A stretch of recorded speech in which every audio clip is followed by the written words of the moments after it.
Sant Shri Dnyaneshwara and Sant Shri Tukaram Endowment Lecture Series and Orientation Workshop. Eminent personalities from various fields were present on this occasion. They shared their valuable thoughts and insights and guided people on variety of topics. Yashodhan Maharaj Sakhare विद्यावाचस्पती आहेत, अभियंता आहेत, वकील आहेत, कीर्तनकार आहेत, उद्योजक आहेत, अध्यापक आहेत. स्वस्त्रीश्री या मासिकाचे ते संपादक आहेत.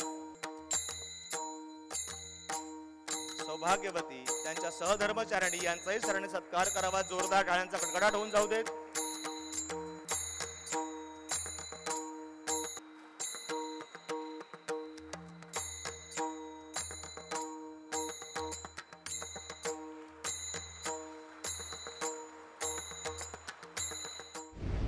विनायकं गुरुं नौमि साखरे नाम विश्रुतं येषां चरणसान्निध्यात् जीवा मुक्ता भवन्ति. साखरे वंशविख्यातं ज्ञानदानपरायणं विनायकं गुरुं वंदे भवबंधविमुक्तये. संत श्री ज्ञानेश्वर महाराज आणि संत श्री तुकाराम महाराज यांच्या नावानं जी व्याख्यानमाला गेली 27 वर्ष चालू आहे, त्याच्यामध्ये आजचा हा व्याख्यानाचा योग आलेला आहे.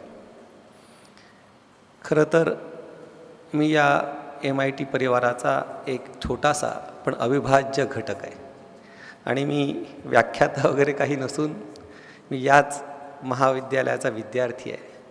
ज्या मुशीमध्ये मी घडलो ती मूस म्हणजे ही MIT संस्था आहे. हा अत्यंत आनंदाचा भाग्याचा क्षण आहे, कारण की ज्यांनी मला घडवलं असे आदरणीय पूज्य डॉक्टर कराड सर, ज्यांनी माझ्यावर पितृवत प्रेम केलं, ज्यांनी माझ्यावरती मातृवत प्रेम केलं असे आदरणीय दराडे सर, यांच्यासमोर मी काही बोलावं असा माझा खरोखर अधिकार नाही. पण त्यांनी जे मला काही शिकवलं, माझ्या सद्गुरूंनी मला जे शिकवलं, त्याचा एक परवचा, ज्याला आपण अनुवाद असं म्हणू, ज्याप्रमाणे माऊली ज्ञानोबा सांगतात, शब्दी शब्दू यजिजे. श्रीमंत निवृत्तीनाथांनी मला जे काही ज्ञान दिलं, ते ज्ञान त्यांच्यासमोरच मी अभिव्यक्त करतो आहे. हा एक वाग्यज्ञ आहे. आणि या गुरूंनी मला जे काही शिकवलं तेच पुन्हा मी आपल्यासमोर अभिव्यक्त करणार आहे. म्हणजे शब्दामध्ये यजन अशा स्वरूपाचा वाग्यज्ञ करण्याचा छोटासा मी प्रयत्न करणार आहे. जो मला चिंतनाकरता विषय दिलेला आहे तो आहे संत वाङ्मयामधील विज्ञान असा मला विषय दिलेला आहे. मी आज विषयाची मांडणी करताना ज्ञानेश्वरीमधील म्हणजे संत वाङ्मयामधला एकच ग्रंथ ज्ञानेश्वरी, त्या ज्ञानेश्वरीमध्ये विज्ञानाचा काय विचार आलेला आहे त्याचा मी विचार आपल्यासमोर प्रकट करणार आहे. ज्ञानेश्वरी ही श्रीमद भगवद्गीतेवरची टीका आहे, भावार्थ दीपिका आहे. ज्ञानेश्वरी हे भगवद्गीतेवरचं वार्तिक आहे. आणि ज्ञानेश्वरीमध्ये विज्ञानाचा जो विचार आलेला आहे तो विज्ञानाचा विचार विज्ञान सांगण्याकरता आलेला नाही आहे. माऊली ज्ञानोबा यांच्या वाङ्मयामध्ये ज्ञानेश्वरीमध्ये हे विज्ञानातले सिद्धांत जाऊन बसलेले आहेत. एक दृष्टांत आपल्याला सांगतो. एक कार्यक्रम होता आणि त्या कार्यक्रमानंतर जेवणाचं सगळ्यांना निमंत्रण होतं. आणि कार्यक्रम झाल्यानंतर ज्यांना आमंत्रित केलं होतं ते आमंत्रित लोक कार्यक्रमानंतर जेवणाच्या पंक्तीला गेले. तर त्या पंक्तीला गेल्यानंतर ती पंगत अगोदरच संपूर्ण भरलेली होती. त्या आमंत्रित लोकांनी विचारलं की आम्हाला तुम्ही बोलवलं, आमंत्रण दिलं, आम्हाला तुम्ही पहिल्या पंक्तीला बसवलं पाहिजे, हे लोक अगोदरचे कोण बसले? तर त्या यजमानाने सांगितलं हे सन्मानित आहेत. सन्मानित म्हणजे न बोलवता ज्या लोकांना जेवण दिल्याशिवाय जे जाणार नाहीत असे हे लोक आहेत. त्याप्रमाणे हे विज्ञानामधले सिद्धांत हे सन्मानित आहेत. माऊली ज्ञानोबाऱ्यांना ज्ञान सांगायचं आहे, पण ज्ञान सांगताना सहजतेने हे विज्ञानामधले सिद्धांत दृष्टांत रूपाने या ग्रंथराज ज्ञानेश्वरीमध्ये येऊन बसलेले आहेत. त्यांचा आपण काहीसा विचार करणार आहोत. हा विज्ञानाचा विचार माऊली ज्ञानोबा यांनी 7व्या अध्यायामध्ये विशेषत्वाने सांगितलेला आहे. श्रीकृष्णांना अर्जुनाने ज्ञान म्हणजे काय असा प्रश्न विचारलेला आहे. आणि ज्ञान म्हणजे काय असा प्रश्न विचारल्यानंतर भगवान ते ज्ञान म्हणजे काय हे सांगण्यामध्ये जेव्हा प्रवृत्त झाले तेव्हा भगवान सांगतायत, ज्ञानम तेहम सविज्ञानम इदम वक्ष्याम्य शेषतः यज्ञात्वा नेह भूयोन्यत ज्ञातव्यम अवशिष्यते. भगवान सांगतात, हे अर्जुना, मी तुला ज्ञान सांगणार आहे. पण ज्ञान कसं सांगणार आहे? सविज्ञान रूपाने ज्ञान सांगणार आहे.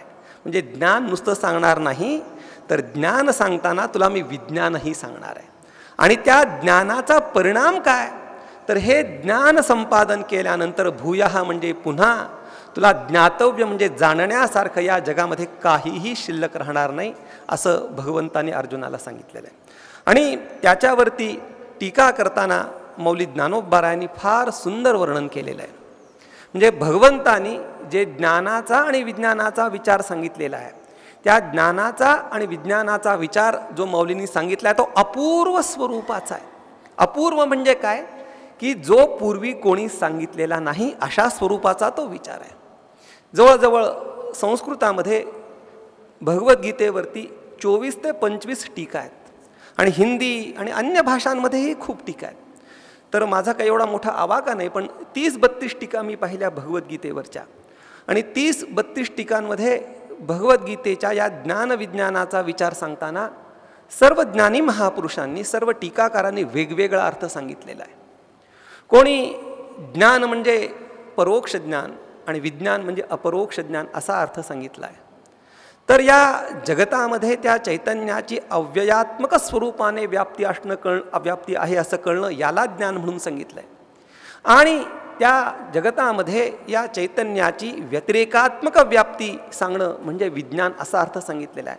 म्हणजे वेगवेगळ्या पद्धतीने ज्ञान आणि विज्ञान याचा अर्थ अनेक टीकाकारांनी सांगितला, पण मौली ज्ञानोबारायांनी या सर्व टीकाकारांपेक्षा अत्यंत वेगळा, अत्यंत अलौकिक, अत्यंत अपूर्व असा अर्थ सांगितला आहे.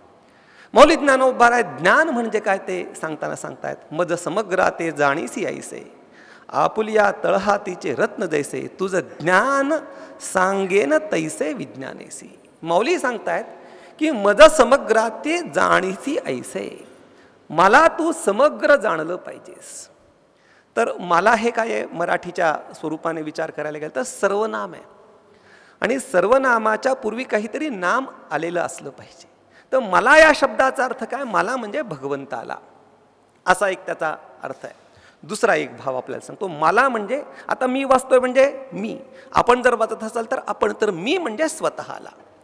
तर भगवान सांगतायत ज्ञान म्हणजे काय? मला म्हणजे भगवंताला किंवा ईश्वराला किंवा स्वतःला जाणणं. कसं जाणणं? तर समग्र जाणणं.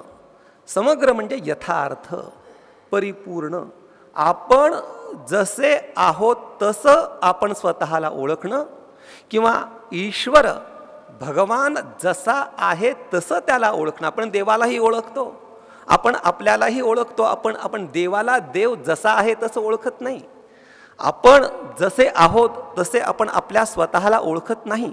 म्हणून भगवंताला किंवा ईश्वराला किंवा त्याच्याही पुढे जाऊन सांगायचं झालं तर स्वतःला आपण जसे आहोत तसं जाणणं याचं नाव ज्ञान. आणि कसं ओळखायचं तर सांगतायत, आपुल्या तळहातीचे रत्न जैसे.